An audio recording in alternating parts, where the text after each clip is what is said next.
नमस्कार जी, आप सभी का बहुत बहुत स्वागत है और आशा करता हूं कि आप सभी बहुत अच्छे होंगे, बहुत शानदार होंगे, फर्स्ट क्लास होंगे, एकदम जबरदस्त होंगे, स्वस्थ और मस्त होंगे। शोभा जी हैं हमारे साथ, रूवी राव है, इंद्रेश चौहान है, अंजू शुक्ला है, सोनम जी हैं, राहुल गौतम है, अभिषेक पाल है, निकेतन राघव जी हैं, शिवी हैं, रेशमा खातून हैं, अखिलेश जी हैं, आदर्श हैं, हेमलता शाह हैं, रंजना जी हैं और संतोष कुमार हैं।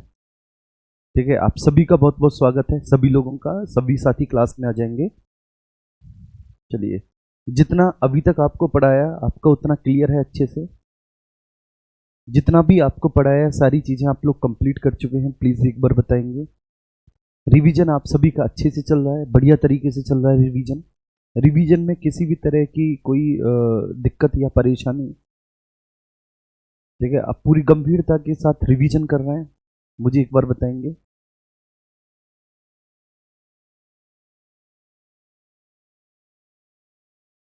हाँ, कल क्लास हुई थी, बिल्कुल हुई थी कल क्लास।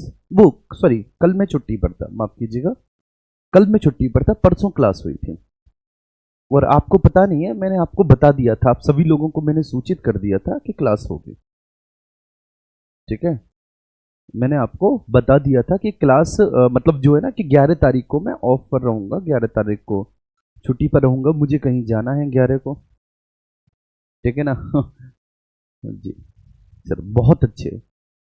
नहीं, कल क्लास नहीं हुई थी। ठीक है ना, कल नहीं हुई थी, कल 11 तारीख थी, कल 11 तारीख को मैं एक शादी में गया था। ठीक है ना? और वो आप सब लोग इतनी तेज है हुई, इसमें कोई दौरा ही नहीं है कि आप लोगों ने वो इंस्टाग्राम पे देख लिए फोटो फोटो, तो कुछ लोग तो कमेंट भी कर रहे हैं, अच्छा सर इसलिए कल क्लास नहीं हुई।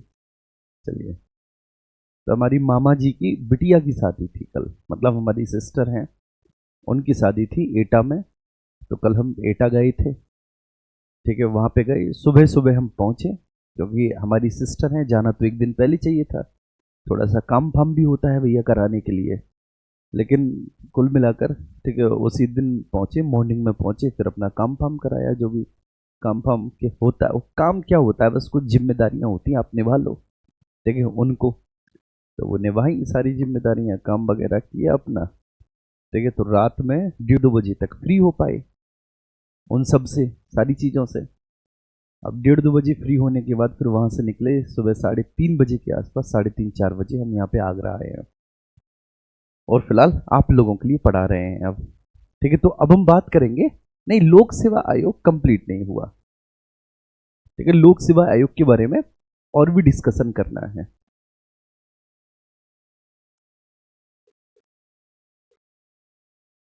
लोक सेवा आयोग के बारे में और भी डिस्कशन करना है।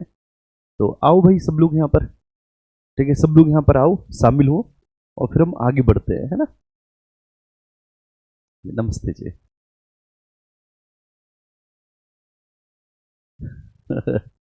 चलिए, नमस्ते जी, नमस्ते। अच्छा, ऐसा ही रमन पांडे, आप एटा से ही हैं? अरे वाह, क्या बात है, बहुत बढ़िया, बहुत अच्छे। एटा में मेरी ननिहाल है बेटा। हम्म, चलिए, ठीक है, अब मैं बनाऊंगा मेरे प्यारे बच्चे, मैं जल्दी ही सोच रहा हूँ।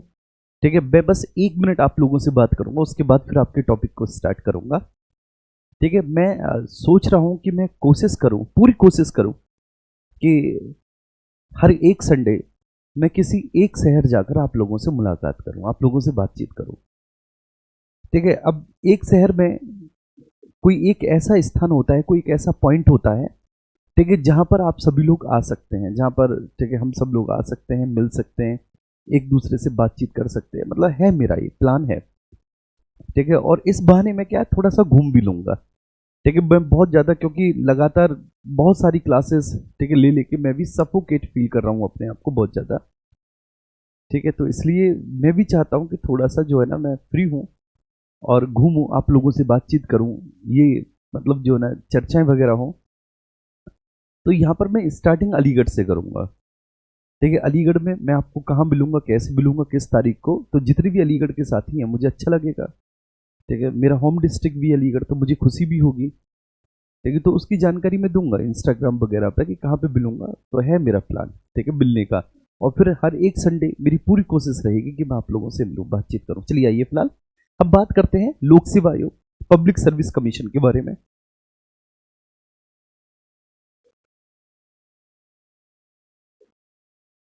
पब्लिक सर्विस कमीशन, ठीक है। और देखो जब हम पब्लिक सर्विस कमीशन के बारे में पढ़ते हैं ना, तो हम एग्जाम पॉइंट ऑफ व्यू से वही चीजें पढ़ते हैं जो एग्जाम में पूछी जाती हैं। वे वजह जो है ना, वे मतलब की फैक्ट्स, ठीक है, इनको याद करना, इनको रटना, इनका कोई मतलब नहीं होता। ये आपका प्रज्ञान बैच है मेरे प्यारे बच्चे।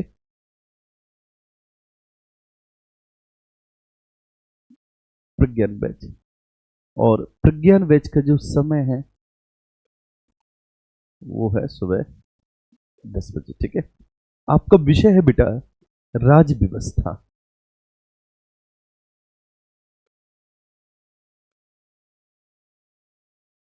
आपका जो विषय है, आपके विषय का नाम है राज व्यवस्था, मतलब आपकी पॉलिटी। चलिए,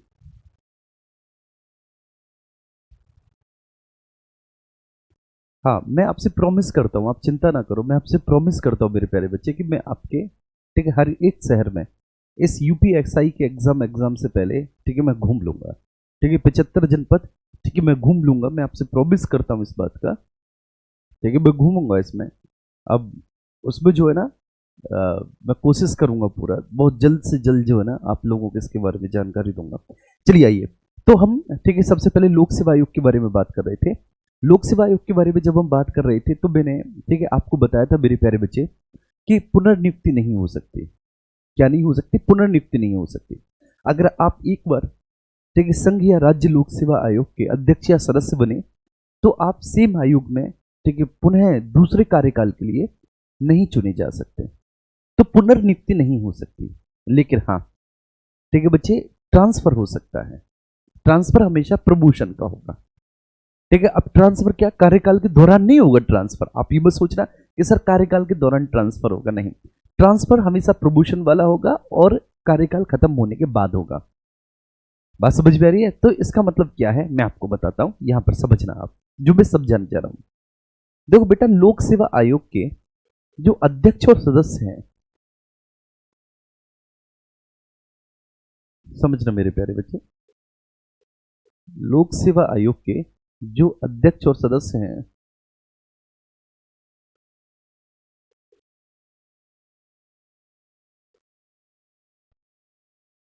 बस इसी पर फोकस करना है आपको, है ना। लोक सेवा आयोग के जो अध्यक्ष और सदस्य हैं मेरे प्यारे बच्चे, वह सबसे पहले उनकी पुनर्नियुक्ति नहीं हो सकती। आ रही है मेरे प्यारे बच्चे बात समझ में? लोक सेवा आयोग के अध्यक्ष और सदस्यों की पुनर्नियुक्ति नहीं हो सकती। पुनर्नियुक्ति नहीं हो सकती है, ठीक है, नंबर फर्स्ट। दूसरा, ठीक है, समझ के बेटा, पुनर्नियुक्ति नहीं हो सकती। दूसरा कि जब वह सेवानिवृत्त हो जाए, मतलब जब वह रिटायर्ड हो जाए, तो रिटायर्ड होने के बाद बेटा वह कहीं और भी अपनी सेवा नहीं दे सकते किसी भी सार्वजनिक पद पर। वो अपना निजी कोई धंधा खोल लें, अपना निजी कोई व्यवसाय कर लें, लेकिन बेटा अगर वह सेवानिवृत्त मतलब रिटायर हो गए, तो रिटायर होने के बाद वो केंद्र या राज्य सरकार में अन्य कहीं पर भी अपनी सेवाएं नहीं दे सकते। केंद्र और राज्य सरकार में कहीं पर भी नौकरी नहीं कर सकते। तो पुनर्नियुक्ति हो नहीं सकती, रीअपॉइंटमेंट नहीं होगा, प्रमोशन होगा, रिटायरमेंटल प्रमोशन इसको बोलते हैं। मैं समझाऊंगा उसको क्या कहते हैं, रिटायरमेंटल प्रमोशन क्या होता है। दूसरा, सेवानिवृत्ति के बाद बेटा केंद्र या राज्य सरकार में कहीं पर भी सेवा नहीं दे सकते। सेवानिवृत्ति के बाद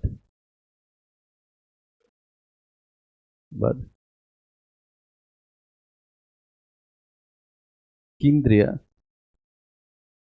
राज्य सरकार में सेवानिवृत्ति के बाद केंद्र राज्य सरकार में अन्यत्र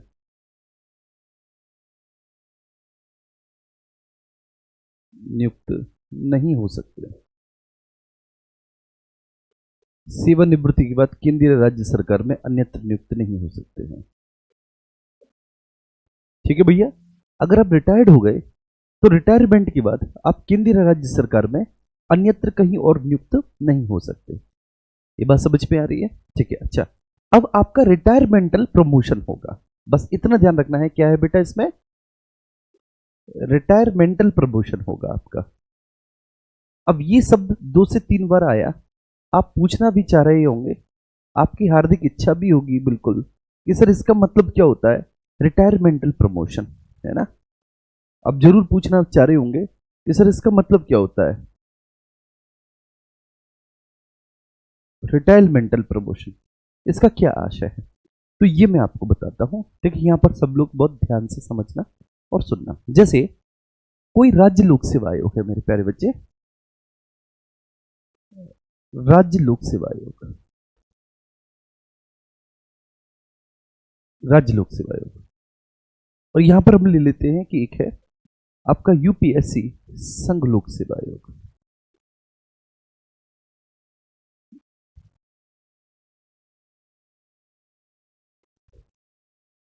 अब मैं आपको बता रहा हूं, राज्य लोक सेवा आयोग का अध्यक्ष, उसका कार्यकाल पूरा हो गया तो वह संघ लोक सेवा आयोग का अध्यक्ष चुना जा सकता है। राज्य लोक सेवा आयोग का अध्यक्ष का बेटा कार्यकाल समाप्त हो गया। जैसे मान के चलिए मैं राज्य लोक सेवा आयोग का अध्यक्ष था, मेरा 6 वर्ष का कार्यकाल पूरा हो गया, लेकिन अभी मेरी 65 वर्ष की आयु नहीं हुई, तो सरकार चाहे तो मुझे संघ लोक सेवा आयोग के अध्यक्ष के तौर पर अपॉइंट कर सकती है, संघ लोक सेवा आयोग के अध्यक्ष के पॉइंट पर अपॉइंट कर सकती है उसके पद पर, लेकिन मुझे अन्यत्र कहीं और सेवा प्रदान नहीं की जाएगी। मुझे कहीं और किसी सरकारी डिपार्टमेंट में सेवा नहीं दी जाएगी। मुझे सेवा दी जाएगी मेरे कार्यकाल के खत्म होने के बाद मेरे ही डिपार्टमेंट में, वो भी प्रमोशनल लेवल पर। प्रमोशनल कैसे? कि पहले आप राज्य लोक सेवा आयोग के अध्यक्ष थे, समझना बेटा, पहले आप राज्य लोक सेवा आयोग के अध्यक्ष थे, आप क्या बन गए? संघ लोक सेवा आयोग के अध्यक्ष बन गए। समझ में आ रही है? पहले आप राज्य लोक सेवा आयोग के अध्यक्ष थे, अब आप संघ लोक सेवा आयोग के अध्यक्ष बन गए। तो ये क्या हुआ? रिटायरमेंटल प्रमोशन हुआ कि रिटायरमेंट के बाद आप लोक सेवा आयोग में ही, मतलब अपने ही डिपार्टमेंट में आप प्रमोशन पे जाएंगे, डिमोशन पे नहीं जाएंगे। ऐसा नहीं हो सकता बाबू, कभी भी नहीं हो सकता ऐसा कि संघ लोक सेवा आयोग का अध्यक्ष रिटायरमेंट के बाद किसी राज्य लोक सेवा आयोग का अध्यक्ष के तौर पर पुनर्नियुक्त हो। नहीं, उल्टी गंगा जी नहीं बह सकती, गंगा जी उल्टी नहीं बहेंगी, गंगा जी हमेशा कैसी बहेंगी बेटा? सीधी बहेंगी, ठीक है? और वो कैसे, समझना मेरे प्यारे बच्चे, वो कैसे, ठीक है? उसके पीछे का कॉन्सेप्ट क्या है? उसके पीछे का कॉन्सेप्ट ये है कि राज्य लोक सेवा आयोग से संघ लोक सेवा आयोग बड़ा होता है, बड़ी संस्था है, तो इसलिए कहते हैं रिटायरमेंटल प्रमोशन। बस समझ में, रिटायरमेंटल प्रमोशन होगा, पुनर्नियुक्ति नहीं है, ठीक है? रिटायरमेंटल प्रमोशन है। अब राज्य लोक सेवा आयोग का अध्यक्ष, देखो उसका कार्यकाल पूरा हो गया 6 वर्ष का, मान के चलिए 6 वर्ष का कार्यकाल पूरा हो गया। मैं तो ये कह रहा हूं चलो 62 वर्ष की भी पूरी उम्र हो गई, तो संघ लोक सेवा आयोग के अध्यक्ष के लिए 65 वर्ष की उम्र होती है, फिर भी उसके पास 3 साल है अभी 65 वर्ष पूरा होने में, तो राज्य लोक सेवा आयोग का अध्यक्ष बनना, अन्यत्र कहीं अपनी सेवा नहीं दे सकता, ठीक है? वह अन्यत्र कहीं अपनी सेवा नहीं दे सकता, अन्यत्र कहीं अपनी सेवा नहीं दे सकता।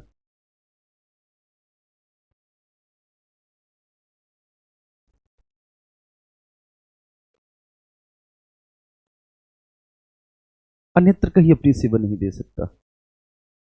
क्या मेरी बात समझ में आ रही है? बिल्कुल क्लियर हो रही है बच्चे? तो राज्य लोक सेवा आयोग का अध्यक्ष सेवानिवृत्ति के बाद संघ लोक सेवा आयोग का अध्यक्ष बन सकता है। अब राज्य लोक सेवा आयोग का कोई भी सदस्य है मेरे प्यारे बच्चे, राज्य लोक सेवा आयोग का कोई भी सदस्य है, तो राज्य लोक सेवा आयोग का सदस्य, ठीक है समझना बेटा, सेवानिवृत्ति के पश्चात उसी राज्य लोक सेवा आयोग का अध्यक्ष बन सकता है। आ रही है ना मेरी बात समझ में? तो मैंने बेटा उसी में लिखा है, इसलिए मैंने उसी में लिखा है ऐसे कि सदस्य अध्यक्ष बन सकता है। वह सदस्य बेटा संघ लोक सेवा आयोग का सदस्य बन सकता है, संघ लोक सेवा आयोग का सदस्य बन सकता है, या फिर वो बेटा संघ लोक सेवा आयोग का अध्यक्ष भी बन सकता है। कोई भी सदस्य संघ लोक सेवा आयोग का सदस्य भी बन सकता है, कोई भी संघ लोक सेवा आयोग का बेटा अध्यक्ष भी बन सकता है। तो देखो ये भी ठीक है, प्रमोशन हुआ ना कि राज्य लोक सेवा आयोग का सदस्य था, तो राज्य लोक सेवा आयोग का सदस्य आफ्टर रिटायरमेंट, सेवानिवृत्ति के पश्चात बच्चे राज्य लोक सेवा आयोग का अध्यक्ष बन सकता है, ठीक है ना, प्रमोशन हुआ। या फिर संघ लोक सेवा आयोग का सदस्य बन सकता है। संघ लोक सेवा आयोग के सदस्य बनने में भी बेटा प्रमोशन है, क्योंकि वो राज्य लोक सेवा आयोग का सदस्य था, तो वो संघ का सदस्य भी बन सकता है और प्लस बेटा वो संघ लोक सेवा आयोग का अध्यक्ष भी बन सकता है, संघ लोक सेवा आयोग का अध्यक्ष भी बन सकता है। उम्मीद करता हूं कि ये बात आपको बहुत अच्छे से समझ में आ गई होगी। आई डोंट थिंक सो कि यहां तक किसी को किसी भी तरह का बेटा कोई भी इश्यू होगा। अन्यत्र कहीं अपनी सेवा नहीं दे सकता, कहीं पर भी नहीं देगा, अन्यत्र कहीं पर भी अपनी सेवा, ठीक है। लेकिन बेटा डिपार्टमेंटल प्रमोशन हो सकता है आफ्टर रिटायरमेंट। ये बात आपको समझ में आ गई होगी। मुझे नहीं लगता कि यहां तक किसी भी प्यारे बच्चे को किसी भी तरह की कोई भी परेशानी होगी। प्लीज एक बार मुझे थम्स अप करके आप बताओ। मैं एक बार बताऊं फिर से, राज्य लोक सेवा आयोग का अध्यक्ष संघ लोक सेवा आयोग का अध्यक्ष बन सकता है, ठीक है, आफ्टर रिटायरमेंट। क्या है बच्चे?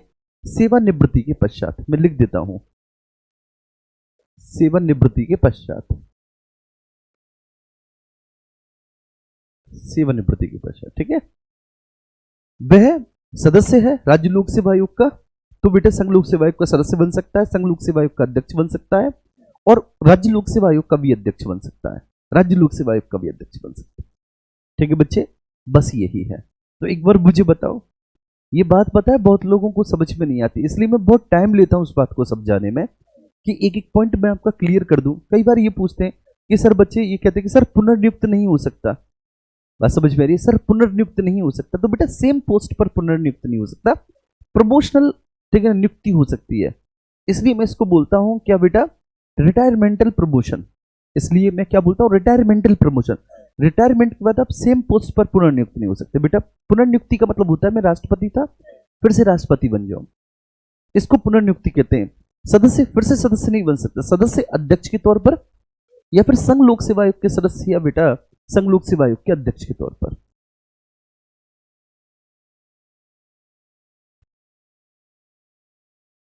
जी एक मिनट, कुछ कमेंट्स हैं मेरे प्यारे बच्चों के। क्या क्या कमेंट्स हैं? लेकिन सर संघ लोक सेवा आयोग के अध्यक्ष,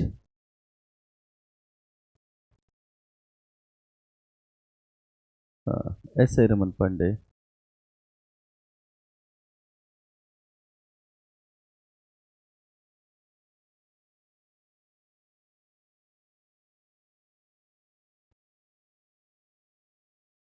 अच्छा विक्की सोनकर जी, विक्की सोनकर, आपको जन्मदिन की बहुत बहुत शुभकामनाएं।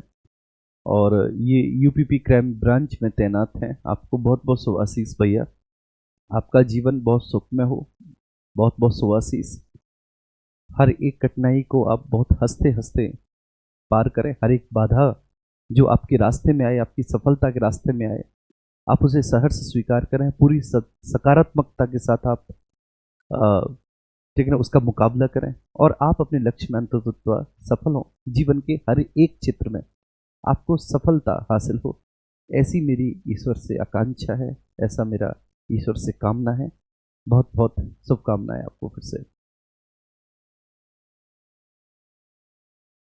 जी ठीक है कौशल यादव, एक छोटी सी बात मैं बोलता हूँ आपसे। आप अखिल भारतीय सेवाएं, ठीक है, जहां से मैंने पढ़ाना स्टार्ट किया है, आप अखिल भारतीय सेवाओं के क्वेश्चंस लगाइए, आपको खुद ब खुद समझ में आ जाएगा। ठीक है, जो आर्टिकल 249 मैंने आपको पढ़ाया, ठीक है, उस पर बहुत अच्छे से फोकस करना है।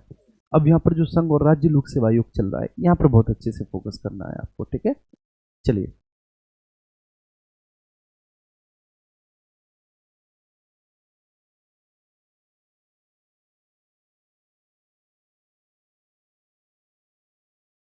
चलो बहुत अच्छे।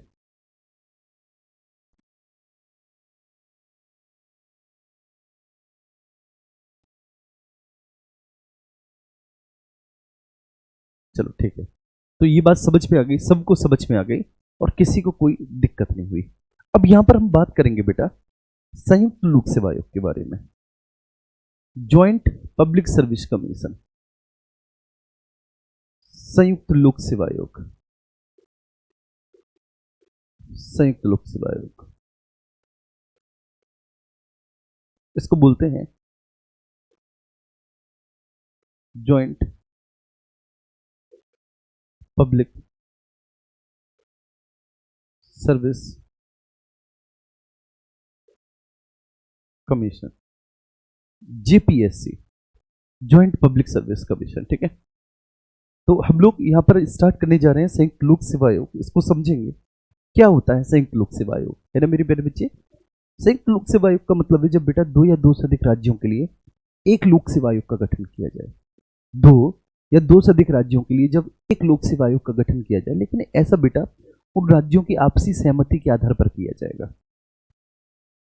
बस समझ में, ऐसा उन राज्यों की आपसी सहमति के आधार पर किया जाएगा। होगा क्या मेरे प्यारे बच्चे, ठीक है, जो भी राज्य चाहते हैं कि हम दो राज्यों के लिए, तीन राज्यों के लिए, चार राज्यों के लिए एक ही संयुक्त लोक सेवा आयोग बने, तो जो भी राज्य, जितने भी राज्य चाहते हैं, तो मेरे प्यारे बच्चे वो सभी राज्य संसद से, ठीक है, एक अनुमोदन करेंगे, एक रिक्वेस्ट करेंगे संसद से कि भाई संसद आप ऐसा करो, हम दो तीन राज्य मिलकर चाह रहे हैं कि हमारा एक ही कॉमन लोक सेवा आयोग हो, आप इसके लिए प्लीज व्यवस्था कर दो। तो संसद कहेगी आप ऐसा करो कि अब वो जो दो तीन राज्य हो वो आप अपनी विधानसभा की स्वीकृति ले लो, इस पर आप अपनी विधानसभा की स्वीकृति ले लोगे तो बड़ा सिंपल हो जाएगा, और मैं आप लोगों के लिए, मतलब आप जितने भी राज्य हैं उनके लिए मैं एक संयुक्त लोक सेवा आयोग का गठन कर दूंगी। ठीक है, तो संसद बिल्कुल इतना ही बोलती है।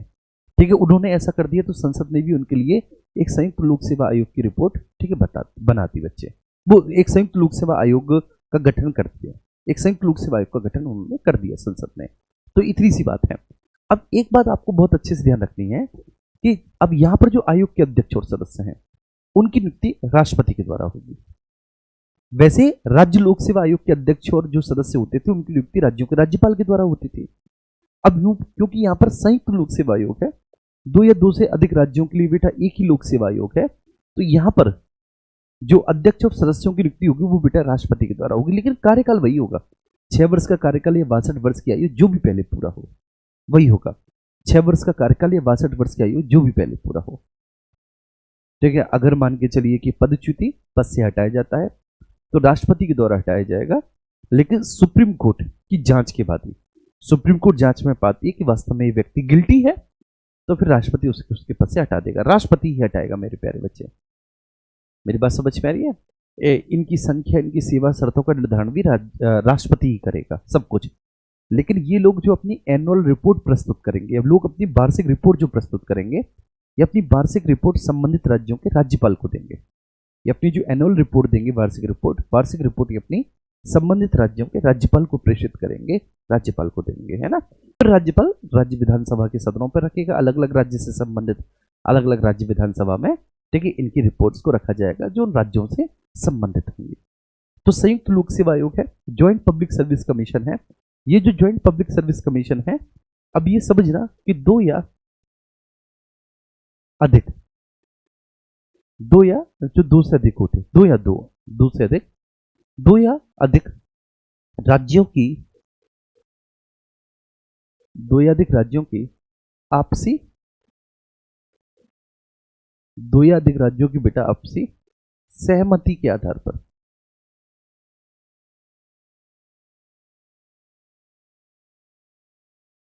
दो या अधिक राज्यों की आपसी सहमति के आधार पर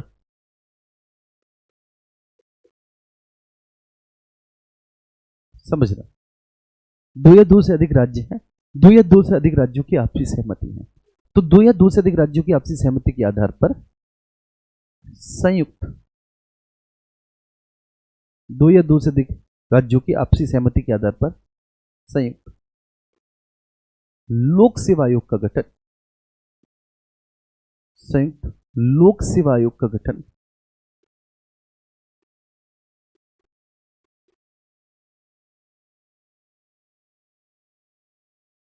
संयुक्त लोक सेवा आयोग का गठन,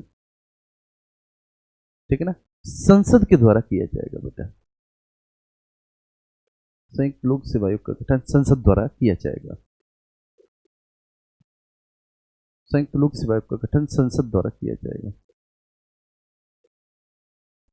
दो या दो से अधिक राज्यों की आपसी सहमति, जब दो या दो से अधिक राज्यों की आपसी स्वीकृति होगी, दो या दो से अधिक राज्यों की आपसी सहमति होगी, तो दो या दो से अधिक राज्यों की आपसी सहमति और स्वीकृति के आधार पर ही बेटा संयुक्त लोक सेवा आयोग का गठन संसद के द्वारा किया जाएगा। अब इसके लिए क्या होगा, मैंने आपको एक प्रोसेस बताई थी कि बेटा वह जो राज्य हैं, ठीक है, संबंधित राज्य यहां पर, ठीक है, जो चाह रहे हैं कि हमारे लिए एक संयुक्त लोक सेवा आयोग हो, जो चाह रहे हैं कि हमारे लिए एक संयुक्त लोक सेवा आयोग हो, तो बेटा ये जो संबंधित राज्य हैं, ठीक है, संबंधित राज्य विधानसभा द्वारा, संबंधित राज्य बेटा अपनी अपनी विधानसभा द्वारा, विधानसभा द्वारा, संबंधित राज्य विधानसभा द्वारा इस आशय का, इस आशय का प्रस्ताव पारित करते हैं। संबंधित राज्य बेटा ठीक है, अपनी विधानसभा द्वारा इस आशय का प्रस्ताव पारित करते हैं, और इस आशय का जैसे ही प्रस्ताव पारित हो जाता है मेरे प्यारे बच्चे, तब संयुक्त लोक सेवा आयोग का गठन हो जाता है। जैसे ही इस आशय का प्रस्ताव पारित हो जाता है तो संयुक्त लोक सेवा आयोग का गठन हो जाता है। संयुक्त लोक सेवा आयोग, ज्वाइंट पब्लिक सर्विस कमीशन, ठीक है, संयुक्त लोक सेवा आयोग, ज्वाइंट पब्लिक सर्विस कमीशन, दो या दो से अधिक राज्यों की आपसी सहमति के आधार पर, दो या दो से अधिक राज्य हैं, उनकी आपसी सहमति के आधार पर संयुक्त लोक सेवा आयोग का गठन किया जाता है। संयुक्त लोक सेवा आयोग का गठन किया जाएगा, ठीक है बेटा, संसद के द्वारा। संबंधित राज्य अपनी अपनी विधानसभा द्वारा इस आशय का बेटा प्रस्ताव पारित करते हैं, ठीक है। चलिए अब नियुक्ति, अपॉइंटमेंट पर आते हैं। नियुक्ति अध्यक्ष एवं सदस्यों की, नियुक्ति अध्यक्ष एवं सदस्यों की राष्ट्रपति के द्वारा, नियुक्ति अध्यक्ष एवं सदस्यों की बेटा किसके द्वारा? राष्ट्रपति के द्वारा होती है। फिर से बोलता हूं, अध्यक्ष जो होती है, सॉरी, नियुक्ति जो होती है बेटा, अपॉइंटमेंट जो होता है, नियुक्ति जो होती है अध्यक्ष एवं सदस्यों की, वो राष्ट्रपति साहब के द्वारा होती है। अध्यक्ष एवं सदस्यों की नियुक्ति राष्ट्रपति साहब के द्वारा होती है। अध्यक्ष और सदस्यों की नियुक्ति राष्ट्रपति साहब के द्वारा। दूसरा, कार्यकाल, ठीक है, कार्यकाल 6 वर्ष का कार्यकाल है, लेकिन 62 वर्ष की आयु तक पद धारण करता है। जो 6 वर्ष का कार्यकाल या 62 वर्ष की आयु, जो भी पहले पूरा हो, 6 वर्ष का कार्यकाल या 62 वर्ष की आयु बाबू, जो भी पहले पूरा हो, 6 वर्ष का कार्यकाल या 62 वर्ष की आयु, जो भी पहले पूरा हो, ठीक है। अब इसके बाद बेटा पद मुक्ति, अगला आता है पद मुक्ति, पद से हटाना, है ना। तो पद मुक्ति राष्ट्रपति के द्वारा होगी,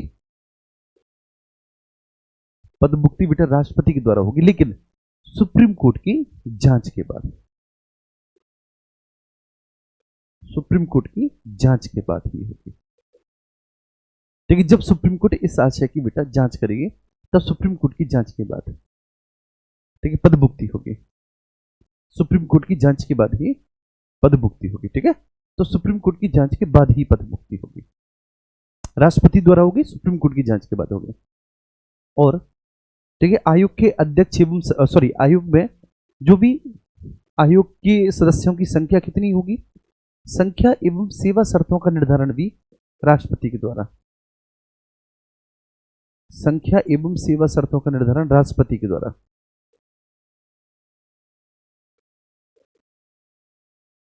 संख्या एवं सेवा शर्तों का निर्धारण सेवा शर्तों का निर्धारण राष्ट्रपति के द्वारा होता है।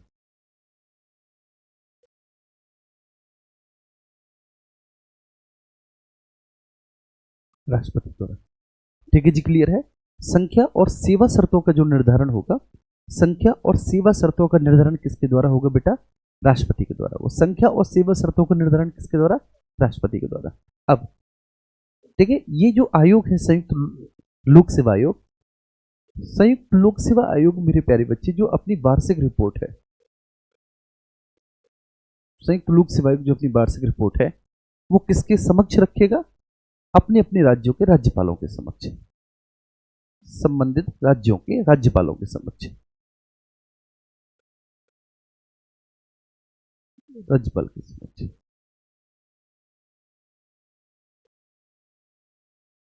ठीक है। तो आयोग जो अपनी एनुअल रिपोर्ट, आयोग जो अपनी वार्षिक रिपोर्ट प्रस्तुत करेगा, आयोग अपनी वार्षिक रिपोर्ट संबंधित राज्यों के राज्यपाल को देगा। आयोग अपनी जो वार्षिक रिपोर्ट देगा, एनुअल रिपोर्ट, आयोग अपनी एनुअल रिपोर्ट संबंधित राज्यों के बेटा राज्यपाल को देगा, संबंधित राज्यों के राज्यपाल के ठीक समक्ष प्रस्तुत करेगा। ये बात समझ पा रही है? अब संबंधित राज्यों के जो राज्यपाल के समक्ष प्रस्तुत करेगा ना, ठीक है, वो मेरे प्यारे बच्चे फिर क्या करेंगे राज्यपाल, ठीक है, राज्य विधानसभा में उसको रखवाएंगे, राज्य विधानसभा में, राज्य विधानसभा में प्रस्तुत करेंगे उसको, राज्य विधानसभा में प्रस्तुत करेंगे उसको, ठीक है, राज्य विधानसभा में प्रस्तुत करेंगे उसको बेटा। तो ये है मेरे प्यारे बाबू, ये बात आपको समझ में आ गई होगी, ठीक है। अब आज का जो हमारा विषय वस्तु है, वह आज की हमारी विषय वस्तु थी मानवाधिकार आयोग। लेकिन मानवाधिकार आयोग को पढ़ने से पहले संयुक्त लोक सेवा आयोग हमने पढ़ा, और प्लस सेवानिवृत्ति के बाद में कहीं पर भी, ठीक है, और कहीं सेवा शर्तें धारण नहीं कर सकते, केवल डिपार्टमेंटल ही प्रमोशन हो सकता है, ठीक है, वो भी रिटायरमेंट के बाद, ठीक है। तो वो बात मैंने आपको समझाई, ठीक है। तो चलिए, अब इसके बाद नेशनल ह्यूमन राइट्स कमीशन, राष्ट्रीय मानवाधिकार आयोग, राष्ट्रीय मानवाधिकार आयोग, मानवाधिकार आयोग, नेशनल ह्यूमन राइट्स कमीशन, ये है हमारी मेरे प्यारे बच्चे विषय वस्तु। अब मुझे यहां पर बताएंगे कि एक एक पॉइंट आपको बहुत अच्छे से क्लियर हुआ सभी लोगों को।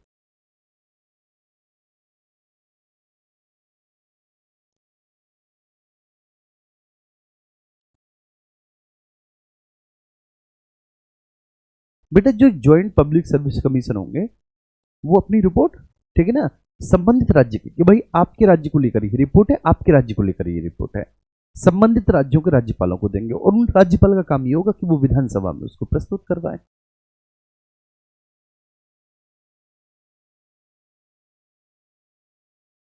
हाँ, छोटी संख्या का, छोटी संस्था का, जी मेरे प्यारे बच्चे, जो अध्यक्ष है, ठीक है ना, जैसे राज्य लोक सेवा आयोग का अध्यक्ष है, तो राज्य लोक सेवा आयोग का अध्यक्ष जब रिटायर हो जाएगा तो संघ लोक सेवा आयोग का अध्यक्ष बनेगा। बात समझ में आ रही है?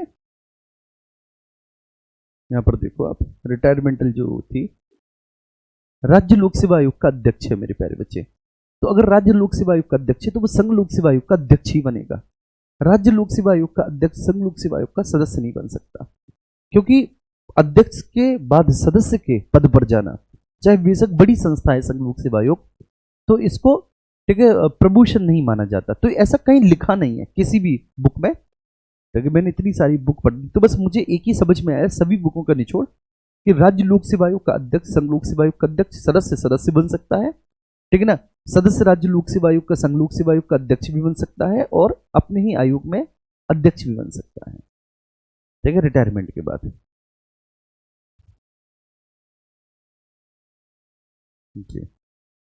एज 62 ही होगा संयुक्त लोक सेवा आयोग का।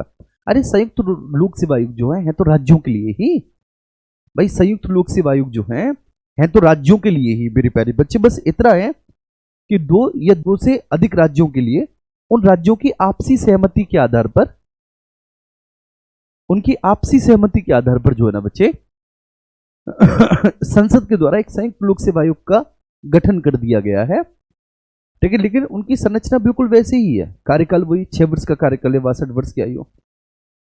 बस अब सेवा शर्तों का निर्धारण यहां पर राष्ट्रपति करेंगे, संख्या का निर्धारण राष्ट्रपति करेंगे, लेकिन वो अपनी जो वार्षिक रिपोर्ट है वो अपनी वार्षिक रिपोर्ट राज्यपाल को ही देंगे।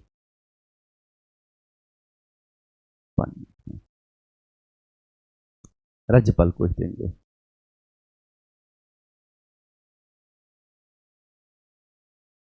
चलिए ठीक है, ओके। तो बेटा आज के लेक्चर को, ठीक है, हम यहीं पर समाप्त करते हैं, ठीक है। अब जो राज्य मानवाधिकार आपका आयोग है, ठीक है, और राष्ट्रीय मानवाधिकार आयोग जो है दोनों ही, तो वो हम फिर कल डिस्कस करेंगे, ठीक है, कल डिस्कस करेंगे, ओके। तो सब लोग अपना ख्याल रखो, आज इतना ही मेरे प्यारे बच्चे, बहुत बहुत शुभ आशीष सभी को, ठीक है, ओके, बहुत बहुत